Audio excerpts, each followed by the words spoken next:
Hey everybody, this is Blue, and we're going to do our third book review for the night. This is the final of the Creatures and Treasures line, good old C&T number 3, and this is, to me, just like RMC number 6. It sucked. I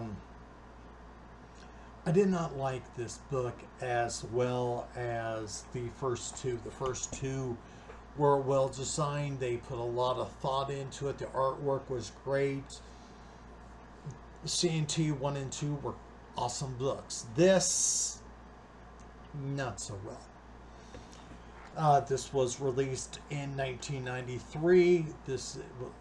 Which is 4 years after C&T number 2.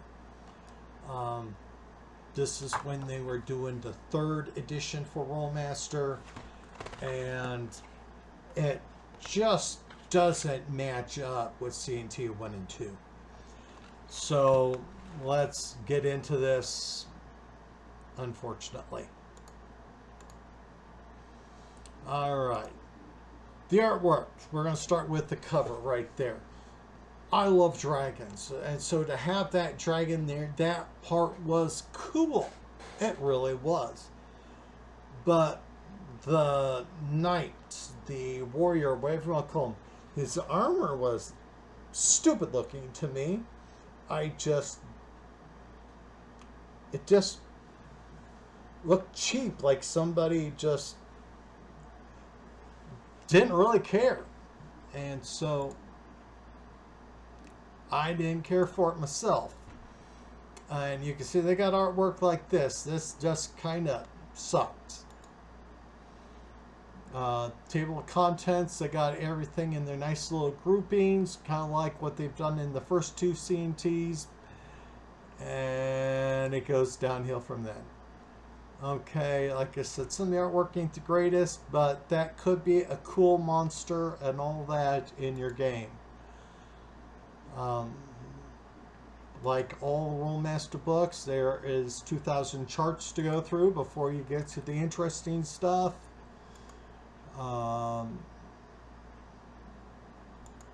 So there we go. They did the group point system here, you know, where depend on your level you get, if you're part of the party that defeated this major bad thing, there's your extra experience points. They got the more stats in there.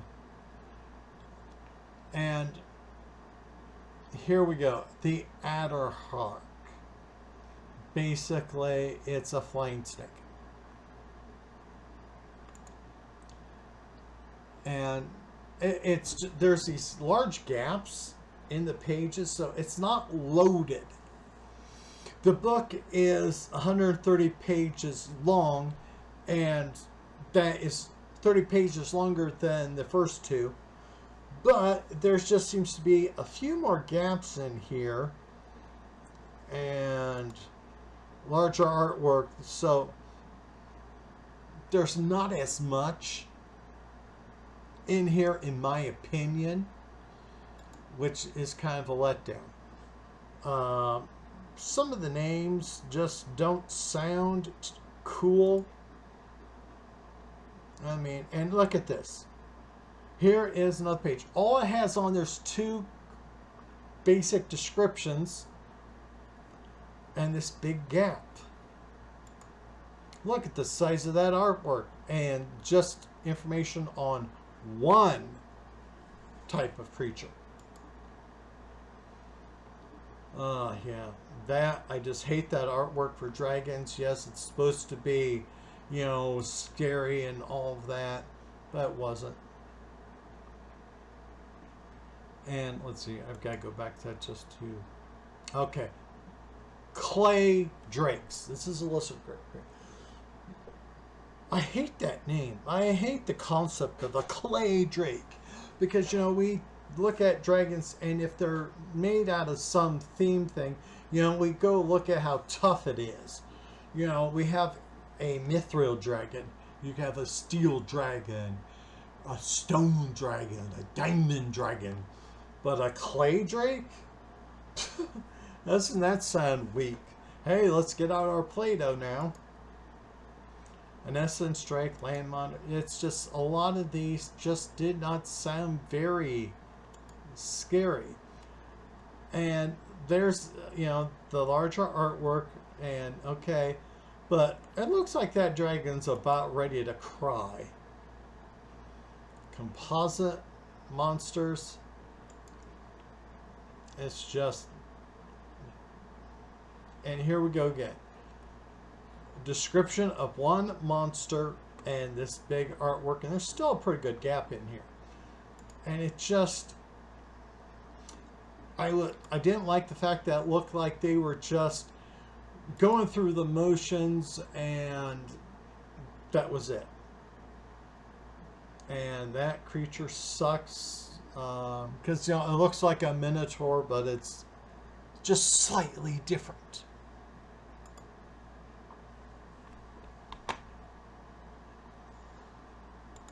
Oh, I hate this artwork. The Ceylon, which is, your variant of a sea lion. And basically all they did was give a African lions some flippers and threw it in the water. And they trimmed off his tail. That is ugly artwork.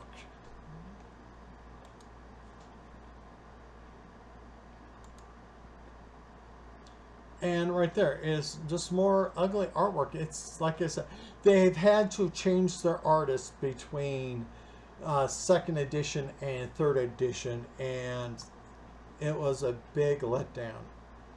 I mean, and look at, that's supposed to be an interesting picture for what fucking reason?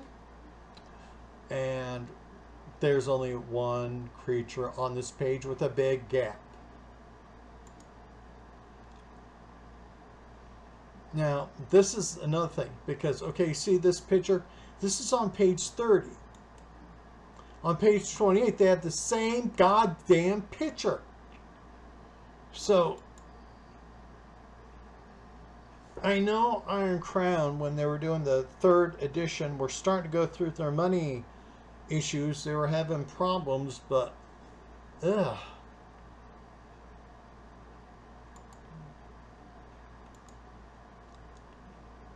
A time golem.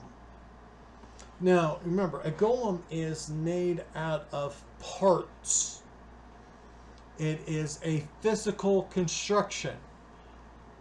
How in the heck do you make a time golem? A plasma golem, same thing. A plasma is not solid.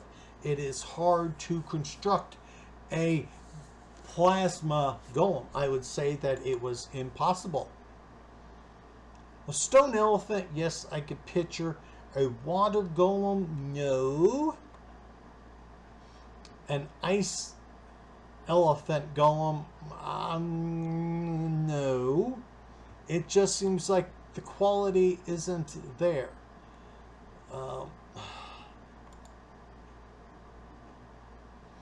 The sliver was pretty interesting. That is these shiny things there. That is just an upgraded on your standard golems, basically. Entities from another plane. It just, and doesn't it look like somebody just grabbed some Chinese or Japanese artwork and then saying, hey, this is now this race? A time spider. Oh, geez, how stupid can you get?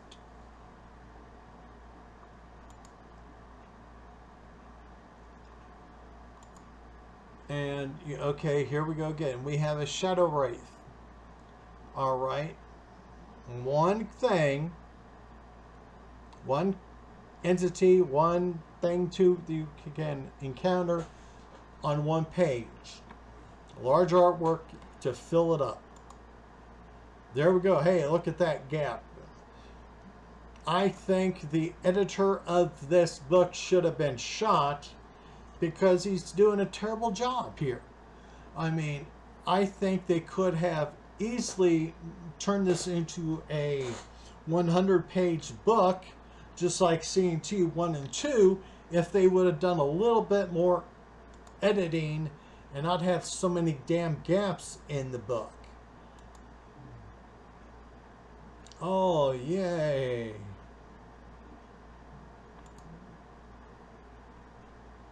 And so they got a lot of elementals in here. An ice spirit elemental. I'm just trying to picture that. I think it's a stupid concept here. Really, all of the creatures that they have in CNT 3, I just did not like. I bought this book, when it got released because I loved CNT 1 and 2. And so I'm figuring, well, CNT 3 should have something in there too. And I was wrong.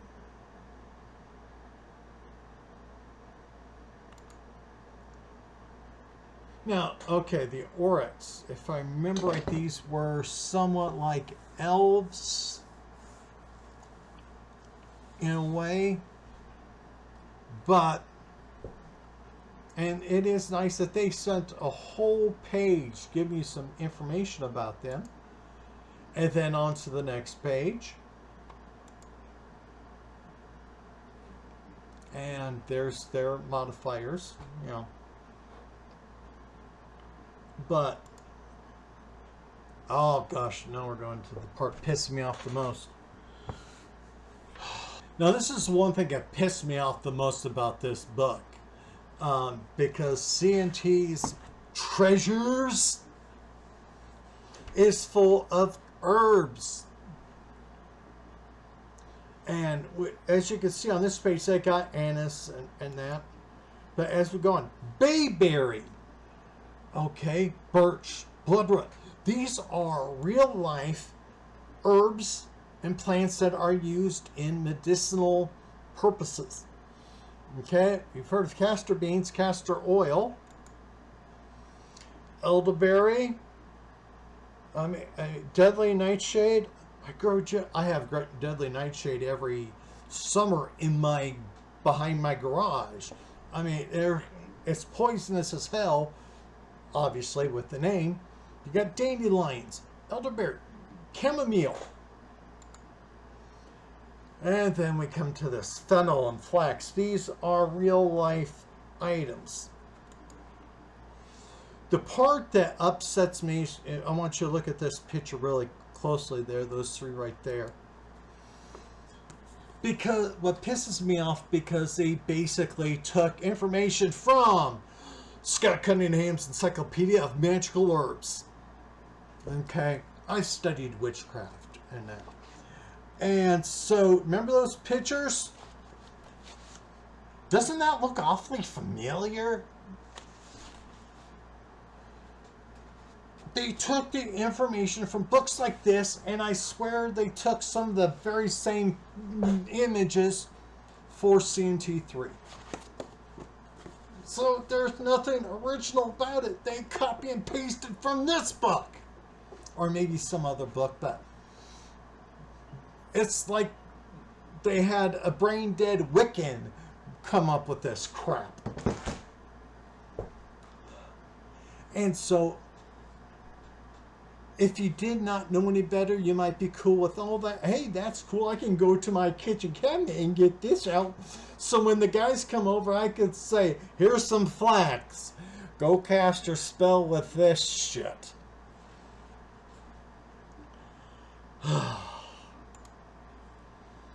So anyway, as we continue on, they go on. These are real life plants. Ginseng, we've all heard of ginseng. Foxglove is a very beautiful flower, but they're poisonous as hell. Artisan constructs. This part I thought was very bad. A construct, violin, mandolin. Okay, furniture. Then we're going more magical items, potions. Now, potions can be magical, but just some of the ways that they described this just was horrible. An amber potion, one mind, smoky constructs. Again, a construct is a solid thing, and here they're doing.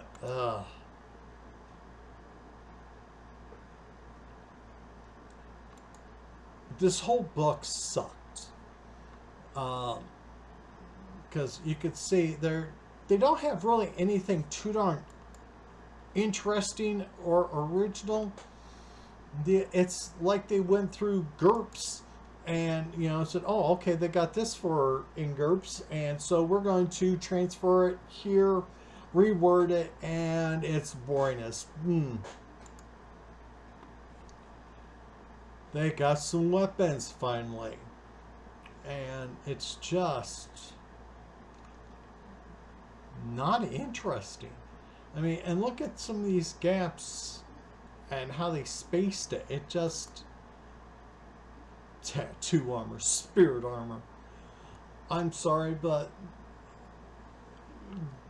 you might be able to use some of these items in your campaign, and you could probably have some fun with them. But from what I'm seeing, I just find this book crap. Smoke armor. Okay. Armor type 16. Now, for those of you that don't know, armor type 16 is chainmail. So you have this weird armor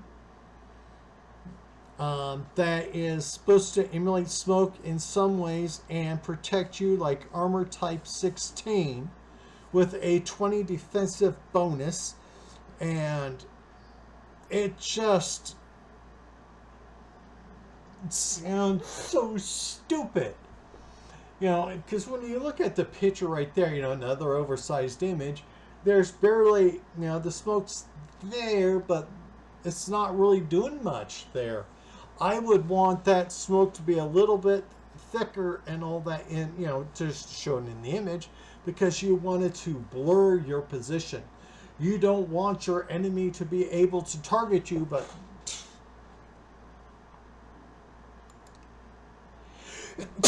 excuse me.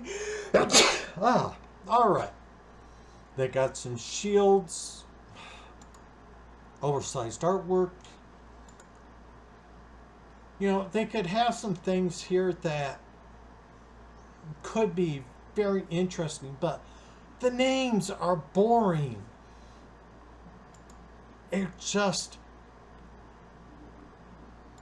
like I said, you had somebody that was lacking imagination, probably has not done a lot of role playing, coming up with magic items. The jerking of swimming. Oh, good God.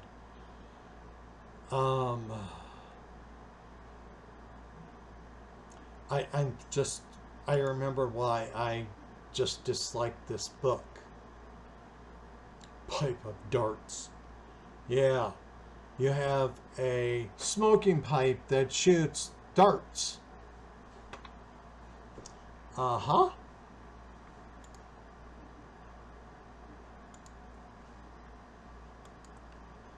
And here I am, I'm going through this book with you guys, and I'm not seeing anything that, stands out. And, we need some interesting names. A tapestry room? Boring.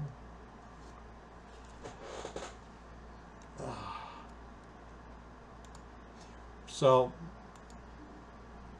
and the artwork here, again, I want to say is bad. You have a staff catapult. Wow.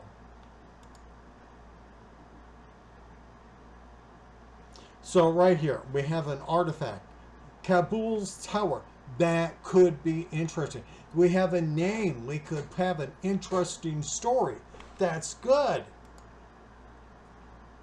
But then we go back to a cat of channeling, a mage lord's staff. Boring names for stuff. And I just was very disappointed with this book. And here we're going, like in other books, they tell you how to make your own monsters, give it a little unique flair, and that's nice. But it just didn't work for me here. I lost interest, in the first few pages of this book, and I just could not get into it. So now we go into the, random events, random encounter tables that Rolemaster is famous for. And, they always kind of did a good job, but not. I don't think this is as good as C&T 1 and 2. And so the rest of these pages, we got like 20 more pages to go, and I'm not going to go through them. It's more of the encounters, like vegetation, water, blah, blah, blah, blah, blah, blah, blah.